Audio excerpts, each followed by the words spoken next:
ओम नमः शिवाय रुद्राय वरदाय गणपति कार्तिके महादेव नमस्ते नमः। ओम त्र्यंबकम यजामहे सुगंधिं पुष्टिवर्धनम उर्वारुकमि वंदना मृत्युमुक्षीयमामृता। सुबह प्रातःकाल ब्रह्म मुहूर्त के टाइम पूजन करने के बाद आप लोगों से चर्चा करने का मौका मिल रहा है। प्रभु भगवान शिव जी के आशीर्वाद से आज मंगलवार है। मंगलवार के दिन भगवान हनुमान जी का भी दिन है।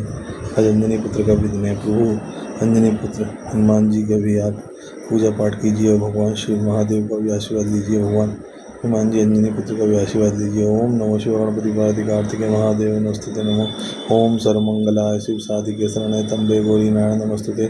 ओम नमः शिवाय नमः शिवाय नमः शिवाय महादेव महादेव। ओम रुद्राय नमः वरदाय जय अंजनी जय हनुमान गोसाई कृपा करो गुरुदेव विनाई क्लीं चामुंडा नमस्ते कार्तिके महादेव नमस्ते। जय हनुमान जी जय हनुमान जी जय हनुमान जी।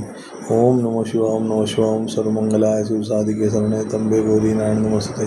ओम नमः शिवाय नमः शिवाय नमः शिवाय महादेव महादेव महादेव। ओम नमः पार्वती कार्तिके महादेव नमस्ते। जय अंजनी पुत्र महादेव जय हनुमान लला की जय हनुमान लला की क्लीं चामुंडा पंचमुखी मध्य पंचमुखी मंदिर। जय हनुमान जी जय हनुमान जी जय हनुमान जी।